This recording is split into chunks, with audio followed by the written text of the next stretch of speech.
6째 달에 천사 가브리엘이 하나님의 보내심을 받아 갈릴리 나사렛이란 동네에 가서 다윗의 자손 요셉이라 하는 사람과 약혼한 처녀에게 이르니 그 처녀의 이름은 마리아라.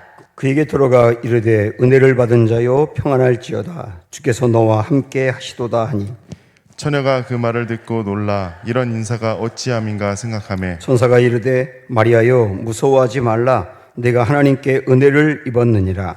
보라 내가 잉태하여 아들을 낳으리니 그 이름을 예수라 하라. 그가 큰 자가 되고 지극히 높으신 이의 아들이라 일컬어질 것이요 주 하나님께서 그 조상 다윗의 왕위를 그에게 주시리니 영원히 야곱의 집을 왕으로 다스리실 것이며 그 나라가 무궁하리라. 마리아가 천사에게 말하되 나는 남자를 알지 못하니 어찌 이 일이 있으리이까. 천사가 대답하여 이르되 성령이 내게 임하시고 지극히 높으신 이의 능력이 너를 덮으시리니 이러므로 나실 바 거룩한 이는 하나님의 아들이라 일컬어지리라. 보라 내 친족 엘리사벳도 늙어서 아들을 배웠느니라. 본래 임신하지 못한다고 알려진 이가 이미 6달이 되었나니 대저 하나님의 모든 말씀은 능하지 못하심이 없느니라. 같이 읽습니다. 마리아가 이르되 주의 여종이오니 말씀대로 내게 이루어지이다 하매 천사가 떠나가니라. 아멘. 자, 우리가 지난 시간에 세례 요한의 아버지인 사가랴에게 천사가 나타나서 아들을 낳을 거다라고 하는 소식 전해준 것을 보았습니다. 오늘은 그 가브리엘 천사가 이번엔 마리아에게 나타나서 예수님이 탄생할 것을 알려주는 내용이거든요. 이런 얘기죠. 처녀인 마리아에게 나타나서 너 임신할 거다. 처녀가 너무 깜짝 놀라서 나는 남자를 가까이 하지 않았는데요. 성령으로 잉태될 거다. 지극히 높으신 이가 너와 연합했다. 그래서 내가 아이를 낳을 거다. 그 아이의 이름을 예수라고 해라. 그는 지극히 높으신 자가 될 거다. 이런 말씀을 하고 그거를 마리아가 수용하는 내용이에요. 자, 이게 이제 오늘 말씀의 전체적인 내용인데 여기 마리아는 모든 성도들을 대표한다. 이렇게 볼 수 있습니다. 그래서 오늘 우리가 이 말씀을 보면서 마리아가 예수님을 잉태했다. 그것으로 끝내는 게 아니라 마리아가 예수님을 잉태한 것처럼 우리도 예수님을 잉태하여 낳을 수 있다. 이렇게 말할 수 있어요. 내가 예수님을 낳을 수 있다. 내가 예수님을 낳아야 한다. 무슨 말인지 깜짝 놀라시죠? 내가 예수님을 낳을 수 있다고요? 이게 무슨 말일까? 자, 이런 질문을 가지면서 빌립보서 1장으로 한번 가보실까요? 319쪽에 보면 빌립보서 1장 20절 21절이 있습니다.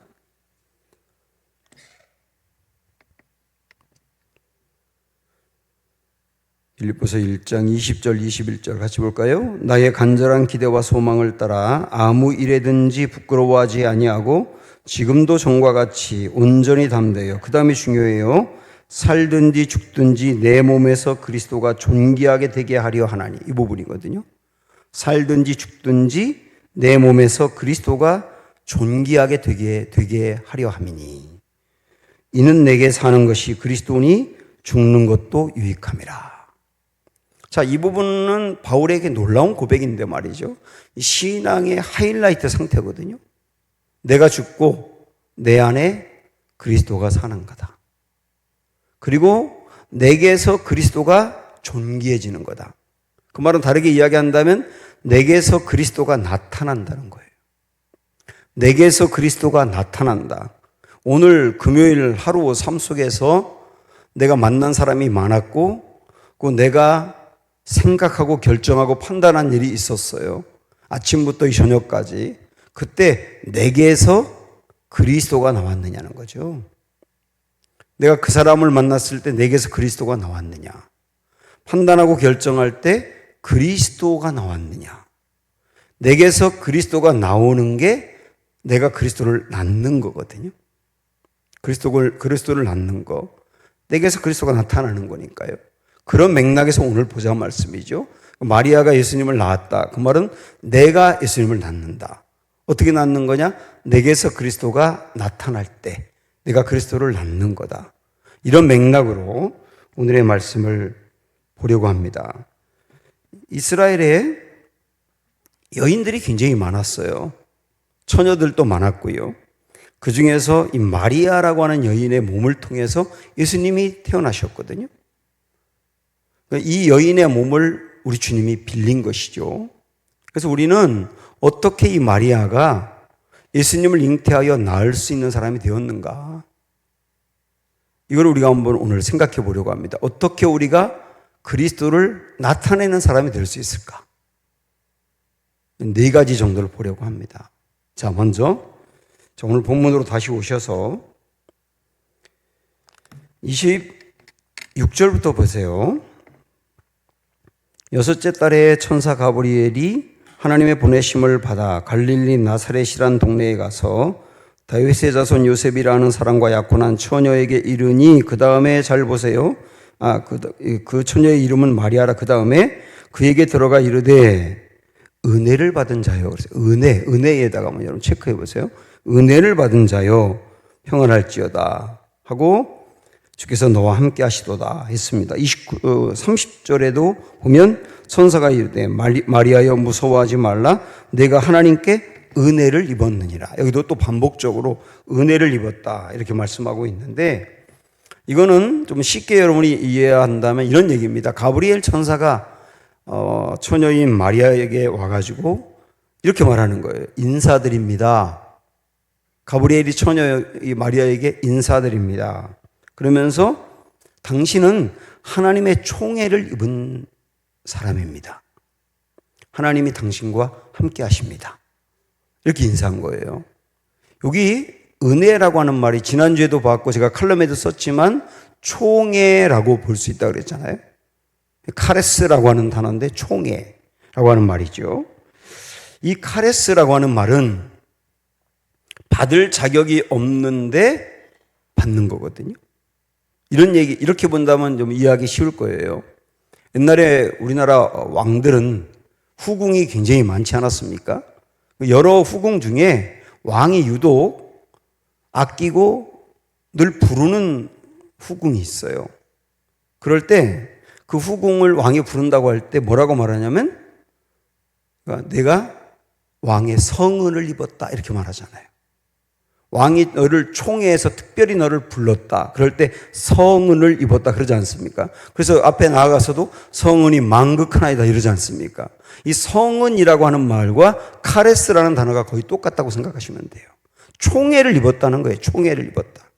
하나님의 총애를 입었다. 이스라엘에 많은 여인들이 있는데 그 중에서 마리아라고 하는 여인이 총애를 입었다는 거거든요. 그 총애를 입은 여인이 예수님을 낳았단 말이죠. 우리도 하나님의 총애를 입을 때 주님을 낳을 수 있다 그 얘기 아닙니까 결국은? 그러면 누가 총애를 입느냐 하는 것도 중요하지 않습니까? 자, 성경 여러 군데 한번 말씀을 볼게요. 자, 저와 함께 몇 군데를 찾아갑니다. 먼저 잠언서 말씀. 잠언서 8장 17절 보십시오. 919쪽. 성경 찾기 어려운 분은 창세기부터 넘기지 마시고 페이지를 찾아보셔야 됩니다. 917쪽, 19쪽. 잠언서 8장 17절 보세요. 다 같이 시작. 나를 사랑하는 자들이 나의 사랑을 입으며 나를 간절히 찾는 자가 나를 만날 것이니라. 이런 부분에 여러분 밑줄을 쳐놓으세요.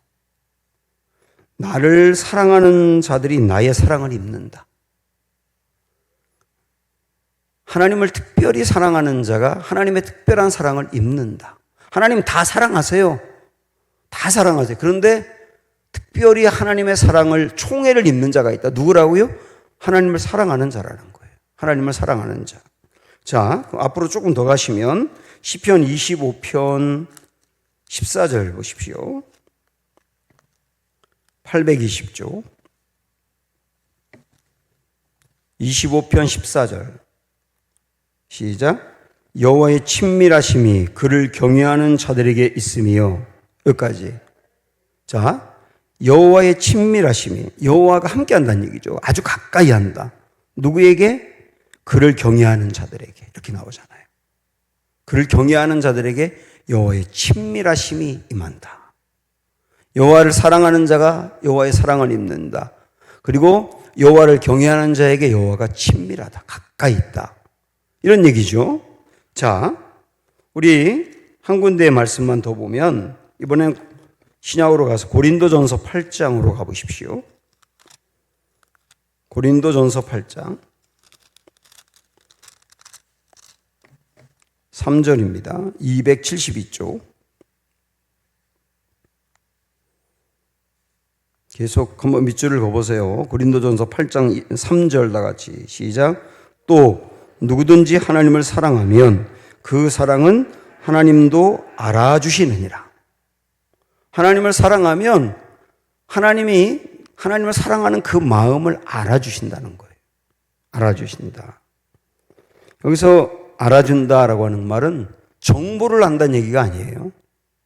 정보를 안다는 얘기가 아니라 친구가 서로 속속들이 아는 것을 말하는 거거든요. 그러니까 우리가 하나님을 사랑할 때 하나님이 친구가 친구를 깊이 서로 아는 것처럼 우리를 그렇게 알아준다. 우리와 깊이 친밀하게 된다. 이런 얘기지 않습니까? 이것을 잘 여러분 헤아려 보면 다 반복적인 얘기입니다. 누가 총애를 입느냐? 하나님을 사랑하는 자.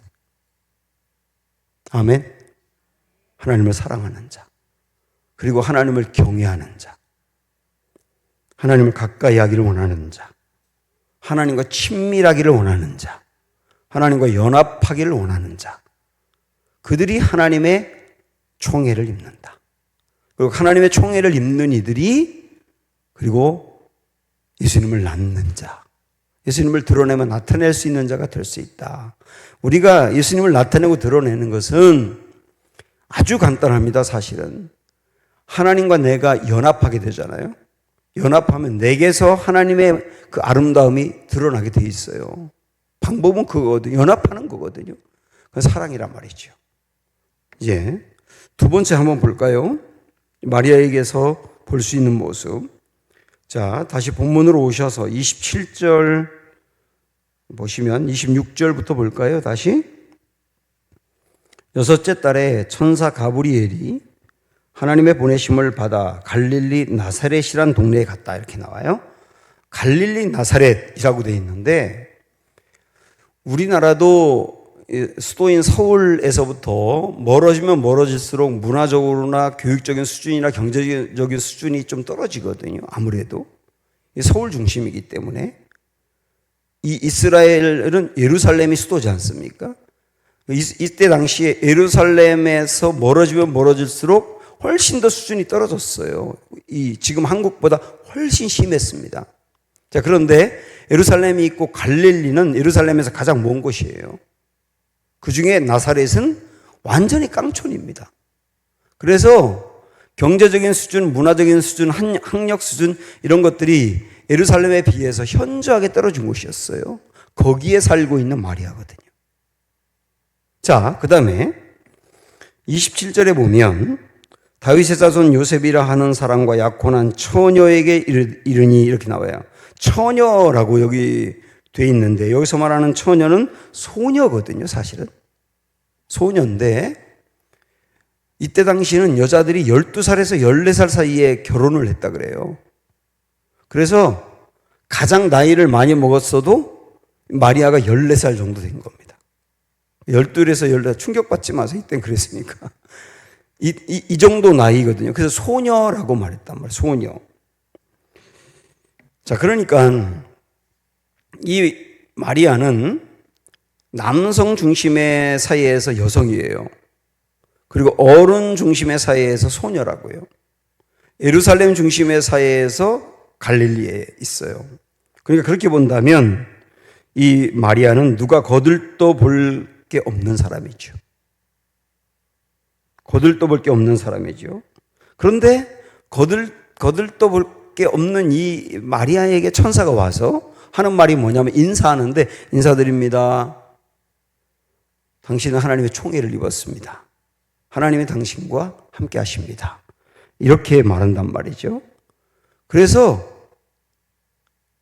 이 처녀 마리아가 놀랍니다. 놀라는 것은 인사를 듣고 놀란 거예요. 보세요. 한번 29절 보시면 처녀가 그 말을 듣고 놀라 이렇게 나오잖아요. 그 말이 뭐냐면 가브리엘 천사가 인사하는 말입니다. 그 인사가 뭐였습니까? 당신 하나님의 총애를 입었습니다. 그리고 하나님이 당신과 함께합니다. 요 인사였어요. 그 인사를 듣고 놀랬단 말이죠. 그러면서 하는 말이 뭐냐면 29절 뒤에 보면 이런 인사가 어찌함인가 생각했다 이렇게 나오지 않습니까? 여기 마리아는 이렇게 한 거예요. 결국은 가브리엘 천사가 그런 문안 인사를 하니까 마리아가 하는 말이 뭐냐면 깜짝 놀라면서 나 같은 작은 자가 무엇이기에 하나님의 총애를 입을 수 있나요? 아니 나 같은 사람 아무것도 아닌데 어떻게 나 같은 사람이 이 시골에 살고 있는 나 같은 사람이 나이도 어린데 어떻게 하나님의 총애를 입을 수 있나요? 난 그런 사람이 못 돼요. 제가 뭔데 하나님이 저와 함께 하나요? 저는 그런 자격이 없는 사람이에요. 그런 일을 한 사람도 아니에요. 이렇게 말하는 거예요. 그게 마리아가 보인 반응이었단 말이죠. 우린 이걸 뭐라고 말하냐면 겸손이라고 말하는 거예요. 겸손. 마리아가 예수님을 낳을 수 있는 굉장히 중요한 부분으로 우리는 어떤 성품을 보느냐 하면 겸손을 보는 거예요. 우리가 예수님을 낳아서 드러낼 수 있는, 예수님을 보여줄 수 있는 굉장히 중요한 성품이 겸손이란 말입니다. 겸손한 사람에게 예수님이 드러나는 거거든요. 이 겸손인데 여기 잘 생각을 해보면 하나님은 마리아를 보실 때 이렇게 보세요. 특별히 총애를 입을 만한 사람이야. 이스라엘에 여러 여자가 있는데 예루살렘에도 굉장히 많은 여자가 있고 배운 여자도 많고 예쁜 여자도 많고 세련된 여자도 많고 굉장히 많은데 유독 마리아를 보니까 총애를 입은 여자야. 나를 그렇게 사랑해. 나를 그렇게 사랑해. 나를 그렇게 경외해. 하나님은 마리아를 보고 그렇게 보는데 정작 마리아는 자신을 어떻게 보느냐면 저는요 그런 사람이 아니에요. 저는요 그런 자격이 있는 사람이 아니에요. 저는 정말 부족하거든요. 저는 아무것도 아니거든요. 자기 의의가 없어요. 여기에 교만이 하나도 없어요. 완전히 자기를 낮추어요. 하나님이 볼 땐 굉장히 순수한 사람인데 자기 자신은 그렇게 보지 않아요. 난 죄 많은 여인이에요. 이렇게 보는 것이죠. 가끔 보면 진짜 제가 봐도 다른 사람이 봐도 영 아닌데 자기는 굉장한 자격을 쌓았다고 생각을 해요. 하나님 앞에서 이 정도 받아야 될 사람이라고 생각을 해요. 그 정도 받아야 될 사람인데 그 정도 받지 못하면 왜 나에게 안 주느냐고 그래요. 그리고 굉장히 섭섭해해요. 오히려 반대로 마리아는 하나님이 보실 땐 그런 사람인데 자기 스스로 생각할 때는 저는 그런 사람이 아니거든요. 이게 뭐라고 말한다고요? 겸손이라고 한다고요. 이게 자존감이 낮은 게 절대 아닙니다. 겸손은 자존감이 낮은 게 아니에요. 하나님 앞에서 이런 모습을 갖는 거예요. 이런 모습을 갖는 거. 이 겸손이 정말 귀한 성품인 것이죠. 예수님을 담아낼 수 있는 성품인 거예요. 예수님의 마음은 온유하고 겸손하다 그랬거든요. 절대로 사납지 않습니다. 거칠지 않습니다. 이기적이지 않습니다. 자기 주장을 강하게 해서 결국 그 주장을 공동체 안에서 이루어야만 된다. 그걸 능력인 것처럼 주장하지 않아요. 그런 사람은 겸손하지가 않아요. 주님을 담아내는 사람은 겸손이다.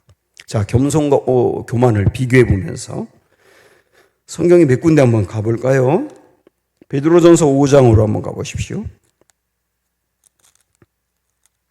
베드로전서 5장 5절 6절입니다. 383쪽.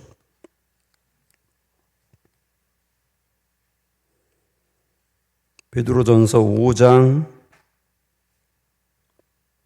5절 6절 다 같이 시작. 젊은 자들아 이와 같이 장로들에게 순종하고 다 서로 겸손으로 허리를 동이라. 하나님은 교만한 자를 대적하시되 겸손한 자들에게는 은혜를 주시느니라. 우리가 아는 말씀이지만 잘 생각을 한번 해보십시오. 하나님은 교만한 자를 대적하신다 그랬어요. 대적이라고 표현했고 무서운 단어를 갖고 표현했거든요. 교만한 자에게 은혜를 베풀지 않는다는 거예요. 교만한 자를 절대 쓰지 않는다. 교만한 자가 하나님 앞에 쓰임받지 못한다. 교만한 자에게 함께하지 않는다. 은혜 베풀지 않는다. 그런데 반대로 겸손한 자들에게는 은혜를 베푼다 그랬어요. 겸손한 자들이 총애를 입는다는 것이요. 겸손이 이렇게 중요한 것입니다. 앞으로 조금 가면 야고보서가 나오는데 야고보서 4장 6절을 한번 가보십시오. 374쪽. 야고보서 4장 6절. 그러나부터 시작. 그러나 더욱 큰 은혜를 주시나니 그러므로 일렀으되 하나님이 교만한 자를 물리치시고 겸손한 자에게 은혜를 주신다 하였느니라. 이렇게 말했죠. 아까 나왔던 말씀하고 거의 똑같지 않습니까? 겸손한 자에게 은혜를 주신다 그랬는데 그 6절 앞에 보면 더욱 큰 은혜를 주시나니라고 표현하고 시작했어요. 겸손한 자가 더욱 큰 은혜를 받는다는 것이죠. 더욱 큰 은혜. 겸손이 이렇게 중요한 것이다. 자, 이번엔 이 잠언의 말씀 가서 하나 더 보려고 하는데 하나님이 싫어하시는 거 67가지가 있다라고 말씀하는 구절이 나옵니다. 잠언서 6장으로 한번 가보십시오. 16절부터 19절까지 917쪽입니다. 917쪽. 잠언서 6장 16절부터 19절까지 시작. 여호와께서 미워하시는 것 곧 그의 마음에 싫어하시는 것이 67가지니 하나님 싫어하는 게 7가지 정도 있다는 거예요. 그럼 뭘까요? 곧 교만한 눈과 거짓된 혀와 무죄한 자의 피를 흘리는 손과 악한 계교를 꾀하는 마음과 빨리 악으로 달려가는 발과 거짓을 말하는 망령된 증인과 및 형제 사이를 이간하는 자이니라. 다 나쁜 거잖아요. 근데 맨 앞에 나오는 게 뭡니까? 교만한 눈이라고 돼 있어요. 하나님이 미워하고 싫어하는 거 7가지가 있는데 그 중에 제일 먼저 나오는 게 뭐냐면 교만한 눈이다. 교만한 눈이다.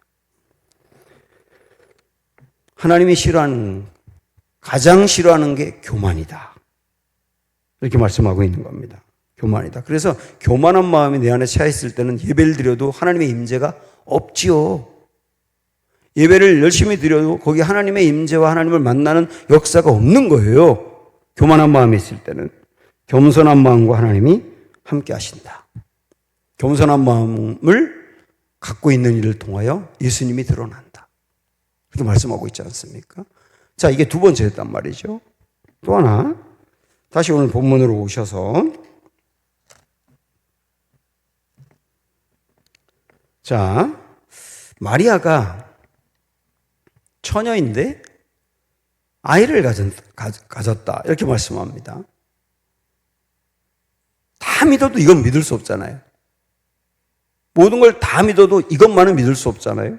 그런데 마리아는 믿습니다. 이걸. 믿음이라고 하는 게 놀라운 거거든요.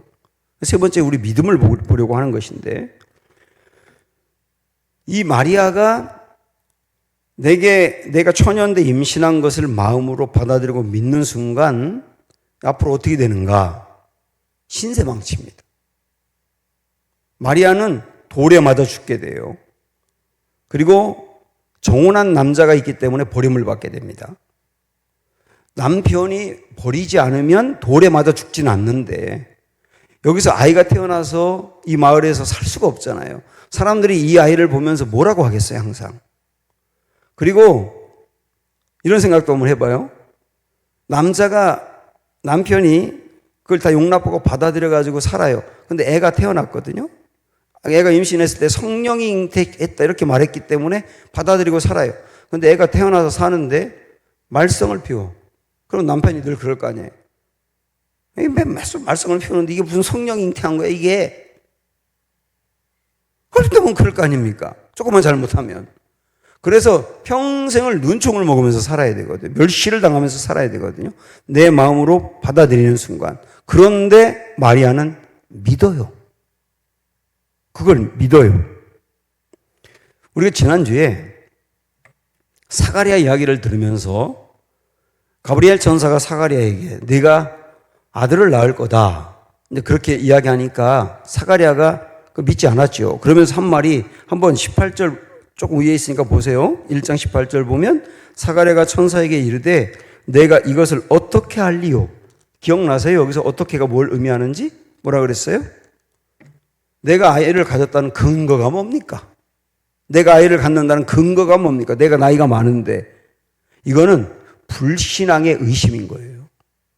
도저히 믿지 못하겠습니다 하고 사가랴는 의심을 한 거거든요. 자, 그런데 이번에 마리아는 말이죠. 마리아는 29절에 보면 29절이 아니고 조금 내려가서 34절 보세요. 마리아가 천사에게 말하되 나는 남자를 알지 못하니 어찌 이 일이 있으리까? 여기 어찌라고 나와 있지 않습니까?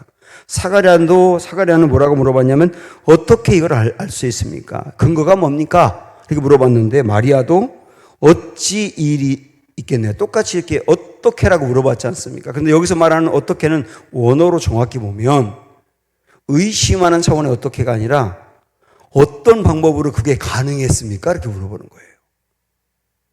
이 차이를 느끼세요? 사가랴는 그게 어떻게 그게 가능한 겁니까? 그런 근거가 어디 있습니까? 이게 불신앙으로 문제를 제기했지만 마리아는 불신앙이 아니고 하나님이 그 일을 하셨다고 하니까 어떤 방법으로 그 일을 하셨는데요? 이렇게 물어본 거예요. 이거는 의심이 아니라 하나님의 말씀을 받아들이면서 방법이 궁금했던 거예요. 성령으로 잉태했다 이렇게 말하잖아요. 결국 이걸 보면 마리아는 자기가 처녀인데 아이를 갖게 되었다. 하나님의 말씀을 듣고 그걸 믿었단 말이죠. 자, 믿은 근거를 우리 뒤에 조금 더 가서 보시면 38절에서도 마리아가 이르되 주의 여종이오니 말씀대로 내게 이루어지이다. 받아들이지 않습니까? 그죠? 그리고 그 다음 39절부터 쭉 나오는 말씀, 이게 어떤 얘기냐면 이런 겁니다. 절 보세요. 마리아는 아이를 잉태했다 하는 이야기를 듣고 도저히 자기 집에 살 수는 없었어요. 왜냐하면 아이가 이제 배불러 올 텐데 이거 뭐 감당 못할 일 아닙니까? 그래가지고 좀 떨어져 있는 친척인 엘리사벳으로 찾아갑니다. 엘리사벳이 세례 요한의 어머니거든요. 거길 찾아가요. 아마도 가만히 보면 엘리사벳이 마리아의 멘토였던 것 같아요. 그러니까 이거 받아들이긴 받아들이지만 굉장히 이게 막 궁금하고 앞으로 닥칠 일이 걱정도 안 될 수가 없고 하니까 엘리사벳을 찾아가서 엘리사벳 앞에서 말하는 거예요. 사실 제가 가브리엘 천사의 방문을 받았는데 제가 아이를 가졌다고 하네요. 저 분명히 남자를 가까이 한 적이 없는데 성령으로 잉태됐다고 합니다. 이렇게 이야기를 한 거예요. 그때 엘리사벳이 그 이야기를 듣고 하는 얘기 중에 45절을 한번 보실까요? 주께서 하신 말씀이 반드시 이루어지리라고 믿은 그 여자에게 복이 있도다. 자, 이걸 보시면 엘리사벳이 말하지 않습니까? 하나님의 주께서 하신 말씀이 반드시 이루어지리라고 믿는 여자 누구예요? 마리아를 말하는 거죠. 그러니까 마리아가 하나님의 말씀대로 믿었다는 얘기지 않습니까? 그죠? 분명히 믿었다는 얘기잖아요. 마리아는 믿은 거예요, 이거를. 성령으로 잉태되어서 아이를 낳는다는 것을 믿었단 말이죠. 마리아는 하나님의 말씀을 굳건하게 믿었거든요. 하나님의 말씀이기 때문에 믿었거든요. 그래서 전진할 수가 있는 거예요. 믿음이 없이는 전진을 못합니다. 하나님의 말씀을 내가 마음으로 받아들여야 위기가 있어도 어려움이 있어도 장벽이 있어도 문제가 있어도 전진할 수 있거든요. 사실 사가랴 노인이 임신했다 그래요. 자, 이거 하고 그 다음에 마리아에게는 처녀가 임신했다 그래요. 뭘 더 믿기 어렵나요? 노인이 임신했다는 걸 믿기 어려워요? 처녀가 임신했다는 걸 믿기 어려워요? 고민한다는 게 충격이네, 이게. 처녀가 임신했다는 게 믿기 어려운 거잖아요. 이걸 받아들인다 그래요. 받아들여요. 믿음이라고 하는 것은 뭐냐면 보이지 않아요. 보이는 걸 마음으로 받아들이는 건 믿음이 아니에요. 현상을 보고 받아들이는 것도 믿음이 아니에요. 그럴 기미가 충분한 걸 받아들이는 것도 믿음이 아니에요. 믿음이라고 하는 것은 보이지 않아요. 현상이 없어요. 그럴 기미가 보이지 않아요. 그걸 받아들이는 게 믿음입니다. 그런데 놀라운 건 뭐냐면 보이지 않고 현상이 없고 그럴 기미가 보이지 않는데 받아들이지 않습니까? 그러면 보이지 않던 게 보이기 시작하는 거예요. 없던 현상이 나타나기 시작하는 거예요. 그리고 그럴 기미가 보이기 시작하는 거예요. 이게 믿음의 역사라고 하는 거거든요. 이 믿음을 갖고 있는 이가 예수님을 잉태하고 예수님을 낳는단 말이에요. 오늘 우리도 하나님의 말씀이라고 한다면 그 말씀 그대로를 그냥 믿고 전진하는 사람, 그런 사람이 예수님을 낳는 사람이다. 예수님을 보여주는 사람이다. 이렇게 말씀하고 있지 않습니까? 하나 더, 네 번째. 자, 천사가 이제 마리아에게 전한 이 소식, 끔찍한 얘기인데 사실은. 그런데 마리아가 이거를 마음으로 받아들이면서 하는 고백을 한번 잘 보세요. 38절.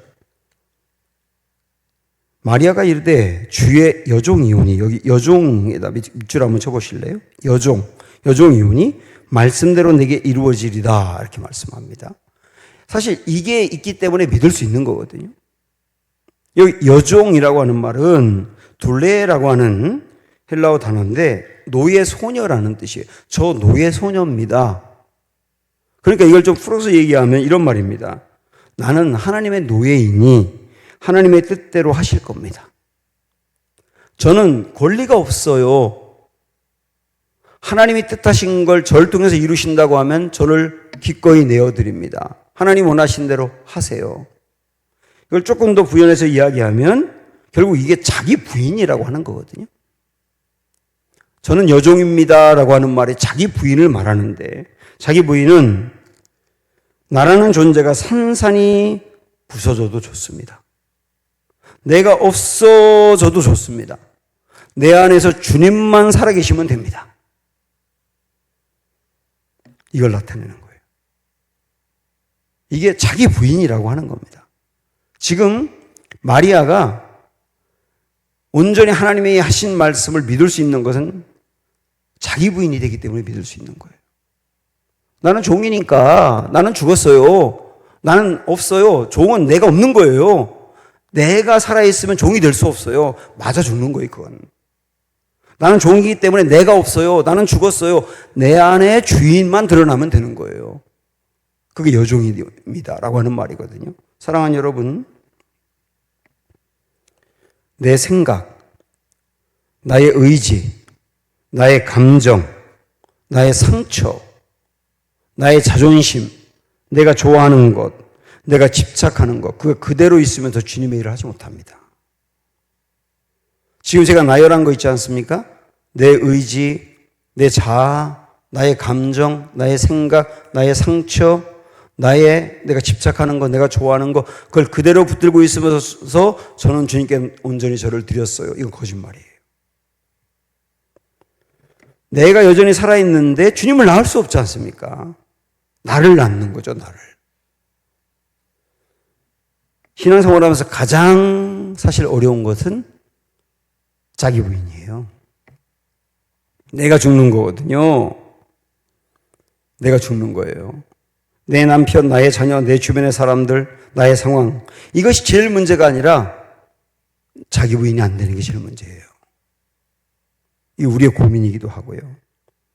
사랑하는 여러분, 예수님을 따라가려거든, 그렇게 마음으로 작정했거든, 제대로 따라가십시오. 안 따라가려면 그냥 이렇게 살면 돼요. 그러나 내가 주님을 따라가겠다고 결단하고 산다면 제대로 살아야 됩니다. 그게 뭐냐면 자기 부인이 돼야 되는 거예요. 자기 부인. 주님 따르다 오해받아도 내가 가장 아끼는 걸 놓친다 하더라도 내가 심지어는 바닥으로 떨어져도 가겠습니다. 나는 없습니다. 내 안에 주님만 살아있습니다. 나는 종에 불과합니다. 제가 없고 주인만 제게서 드러나면 됩니다. 이렇게 나아가는 사람을 통해서 우리 예수님이 드러난다. 우리 예수님이 나타난다. 그리고 그걸 통하여서 예수님이 나타나니까 예수님의 일을 하게 된다. 우리가 예수님의 일을 하게 된다. 이런 걸 보여주는 게 오늘의 말씀입니다. 나를 깨부숴야 된다. 이런 생각하시면서 함께 찬양할까요?